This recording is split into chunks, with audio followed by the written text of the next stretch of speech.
If you're a little bit worried, like I am, that maybe great thumping V8s might soon be going the way of the Dodo, this is probably the sporty SUV for you. It's the recently facelifted Jaguar F-Pace SVR, and at its heart is a thumping great 5-litre supercharged V8. And that sounds, well, it sounds like this.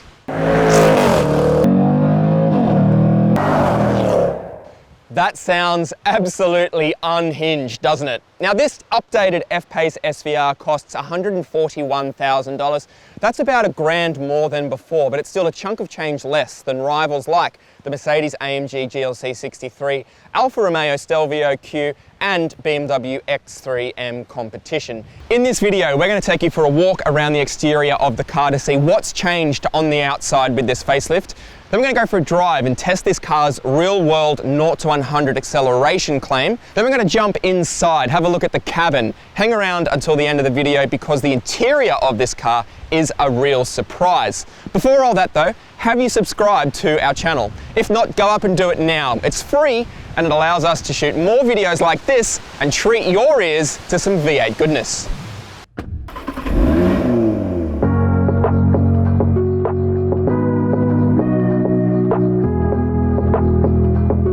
How the F-Pace looks has always been one of its key attractions. So let's start with what has been updated on the outside for this facelift. The good news is this is still a really handsome premium mid-size SUV. Perhaps the first thing you notice at the front is that the headlights have changed. They're now slimmer, they're still LED, and they've got these hockey LED light signature through here, which I really like. The other big change, perhaps the most significant change at the front of the car, is the bonnet and the shut line of the bonnet, which is now all the way down here and hugs the front grille. Remember the old car, the shut line actually ran across the center here and some people didn't really like that.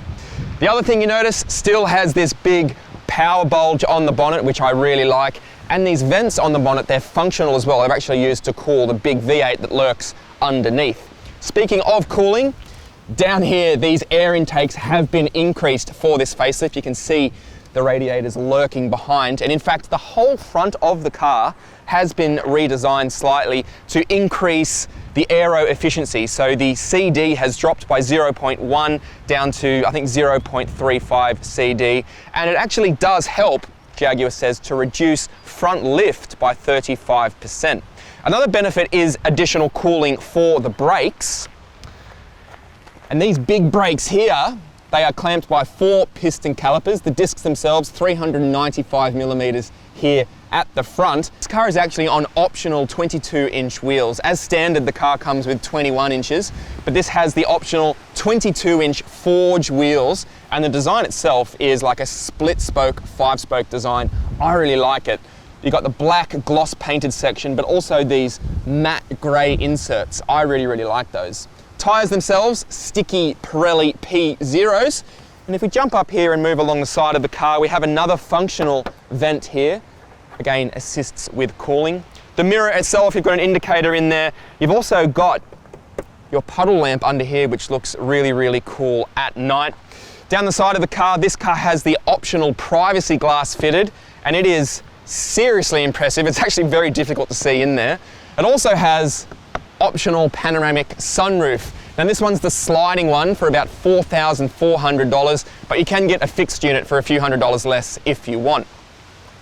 Out the back, it's worth noting, the rear tyres are staggered. So at the front we've got 265 section fronts, but we've got 295s out the back here. The brakes as well are actually larger, so the discs are 396 mils, 395 at the front, and like the front, they're 2-piece discs, which is pretty cool.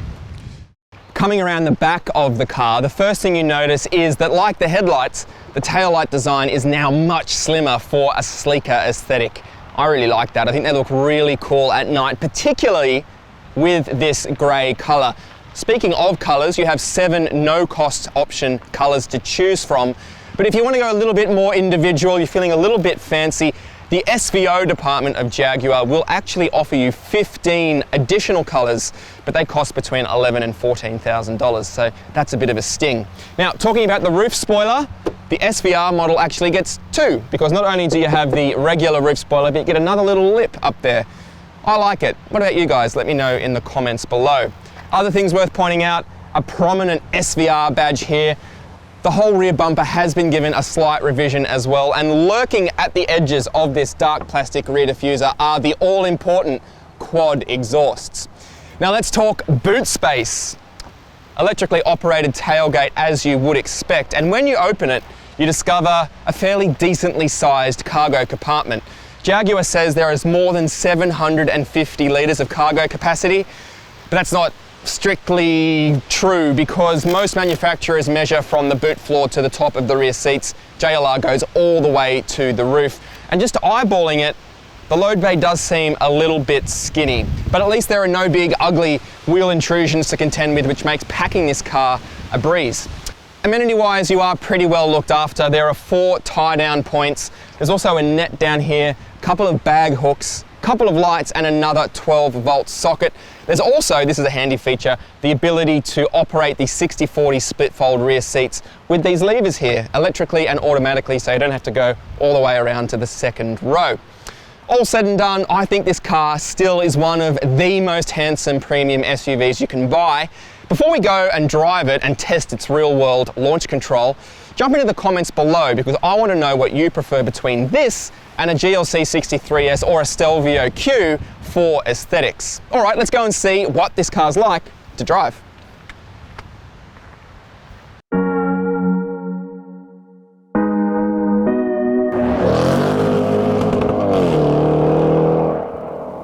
This recent facelift has added a pair of really high-tech, electrified 6-cylinder engines to the F-Pace range. But the engine we have today is old school. It's Jaguar's infamous 5-litre supercharged V8. And for 2021, JLR's engineers have teased a little bit more performance from it. Power remains the same at 405 kilowatts. Incidentally, I think this is the cheapest, if not one of the cheapest ways to get into a car that has more than 400 kilowatts. Little tidbit for you. Torque though has changed for MY21. So they've got an extra 20 Newton meters from it to take total outputs to 700 Newton meters. It is still one of the best engines currently on sale, principally because of that. That raspiness on the gear change is absolutely pure joy. I would never, ever, ever get sick of it, I don't think. Plenty of performance at our disposal as well, and the way the power comes in, that for me is at the core of what makes this engine so special. You don't get any of that huge rush of torque in the mid-range that you get from a turbocharged engine. Instead, the power just comes in really in a linear way, and at the top end, you do get a little bit of that supercharger whine to go with the exhaust acoustics. So when you are up this car for the rent, it is a seriously special thing to drive. Exactly how unhinged and how much of an event your 5-litre V8 depends entirely on which drive mode you are in, because if you leave the car in comfort like I am now, there's actually another side to this engine. It's pretty relaxed, it's very effortless. All of the exhaust noise kind of fades into the background, and that makes this car a very easy car to live with. So you can leave your home in the morning without waking up your neighbours. Nobody wants their neighbours to hate them. You can drop the kids off at school without causing a scene. But if you do want a little bit more burble, you can push this exhaust button down here. That sort of enhances things a little bit. But if you want to unleash the true maniac which exists under the bonnet, you just twist the drive mode selector over into dynamic, put the gear shifter into sport, and there it is. A few presses of a button and this car reveals a completely different side to its personality. And that side of the personality is actually fairly ferocious and very, very potent in a straight line. So this MY21 update has shaved 3/10 off the car's 0 to 100 claim. And JLR says it should do 100 k's an hour or 62 miles an hour if you're watching us in the States in 4 seconds flat. But rather than just take their word for it, let's strap on the V-Box and see what it does in the real world. So this F-Pace does have an updated launch control system. Activating it is fairly simple. go into dynamic, put the gearbox into sport, put the traction control into track DSC. There we go. Then you simply hold the car with your left foot on the brake, flatten the throttle, and away you go. Let's see what it does.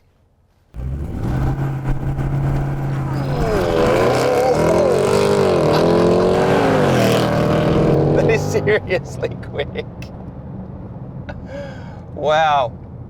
So that run was a 4.2 seconds to 100, a couple of tenths away from JLR's official claim.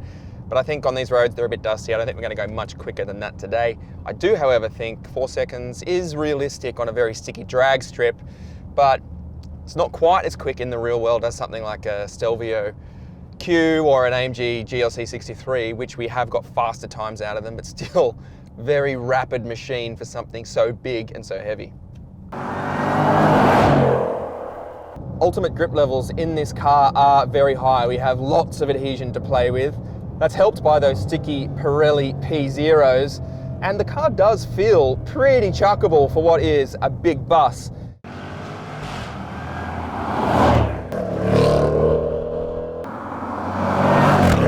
The steering itself, I've no real complaints. It's nice and responsive, straight off center. The weighting is very natural. It's not the most feelsome thing in the world, but very few cars of this type are. And this is a very heavy car, remember? It's more than 2,100 kilograms, but it's surprisingly accurate to place. Even on a very narrow winding road like we are now, it never feels like this is a big car or, cumbersome and I've got to worry about lorries coming the other way or anything like that. So you can sort of push on with the confidence in knowing that you can trace a line through a corner very, very accurately. Another thing JLR has improved for this update is the brakes. They fitted a new electronic brake booster, which I mentioned earlier, and the intention of that was to make the pedal feel more firm, shorten the travel to inspire more confidence. And I think it has worked. I never have once thought, oh my God, I'm not going to pull up 2.1 tons of premium SUV. That's never a feeling you want in a car that costs $140,000. No complaints about the feel of the pedal or the actual stopping power itself. That is another big positive for this car, and you need to have confidence in your brakes when you want to press on in a big SUV like this one. So to wrap up what this car's like to drive, well, it's obviously the engine that is the absolute hero and star of the driving experience. But the chassis, the brakes, the steering, they all do a very fine job as supporting acts. This car is an absolute hoot to throw down a winding road like this one. Is it as sharp as something like a GLC or a Stelvio Q? We'll have to wait for a comparison test to deliver a verdict on that one. But in isolation, this car is very, very exciting and very capable in its own right. So that's what it's like to drive. Oh, let's go one final little blast up here. So that's what it's like to drive, but let's wind it all back and have a look at what it's like inside, because as I mentioned earlier, the cabin of this car is one of its real highlights.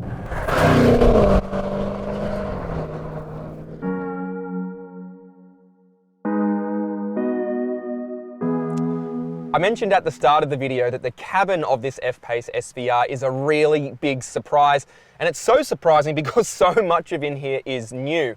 It's so rare for a midlife facelift to change so much in the cabin.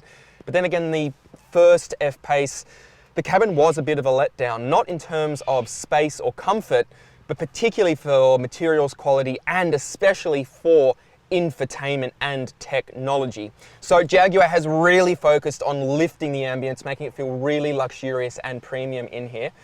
The first thing you notice is just the quality of all of the materials. We've got leather on the dash with really nice stitching. We've got Alcantara inserts up here as well.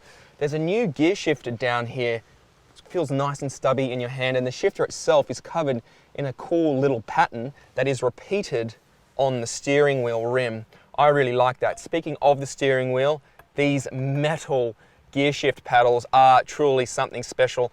I'm a big fan of high quality shift paddles simply because it's one of the key ways that you interact with the car on a very regular basis.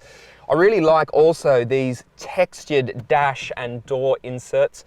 I think they're really, really cool. In fact, all of the touch points are really premium. Even where you rest your elbow is on a nice, soft piece of Alcantara.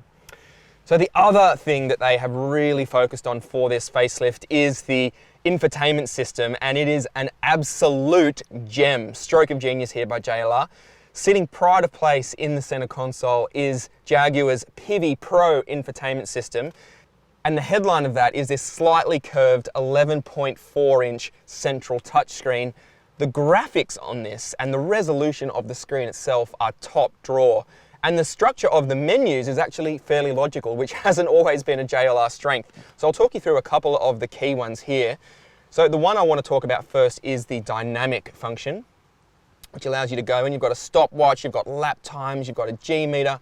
It also allows you to adjust the dynamic mode. So you can have all your parameters here, you can make them sporty or into a more comfort-orientated setting. The other thing worth mentioning is that Pivi Pro, of course, pairs with Apple CarPlay and Android Auto. It's wired for now, but when you operate it, it's one of the best screens and best systems I've used for Apple CarPlay, principally because the screen is so large and the resolution is so crisp. And there are quite a few different configurations for the screen. This one you can have the navigation in quite a narrow window, you can have your music there, or you can go full width for either.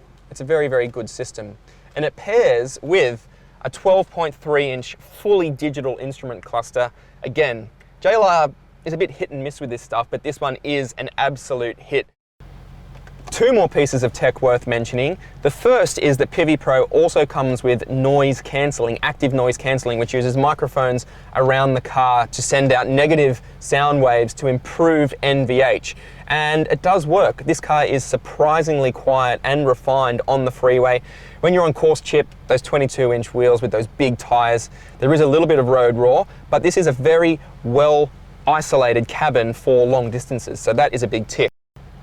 The other piece of technology that you're going to enjoy every single time you drive this car, particularly on long journeys, is this standard Meridian sound system. As standard, it comes with 12 speakers plus a subwoofer, and the amp is 400 watts, so you've got a decent amount of power. I've been listening to it for a few days now, and the system itself is very, very good. It's nice and clear.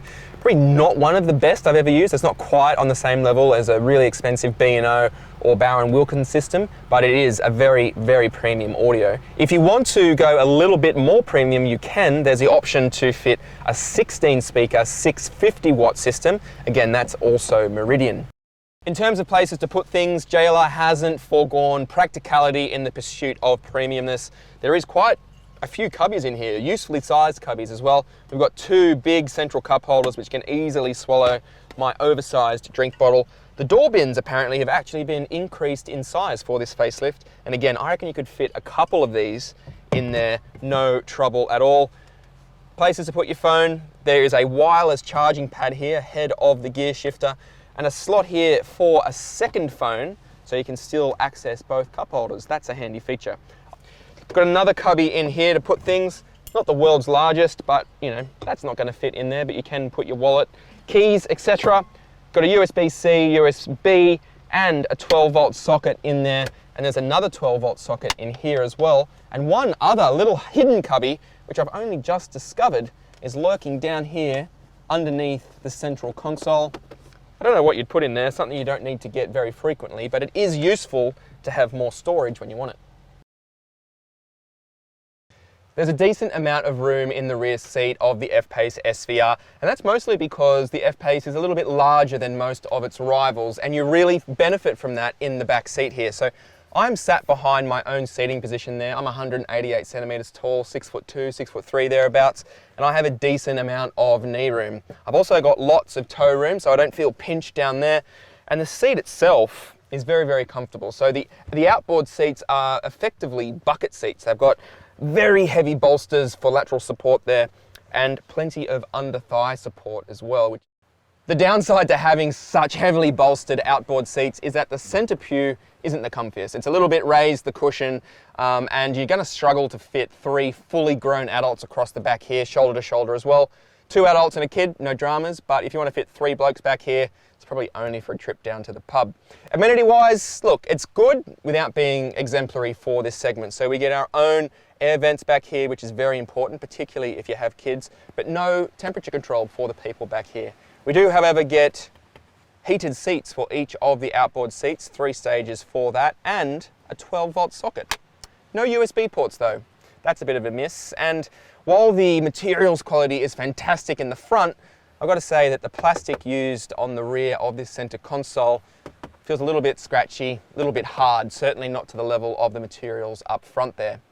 Other amenities, we've both got map pockets on each of the front seats. There is a grab handle and a map reading light for each of the rear passengers back here.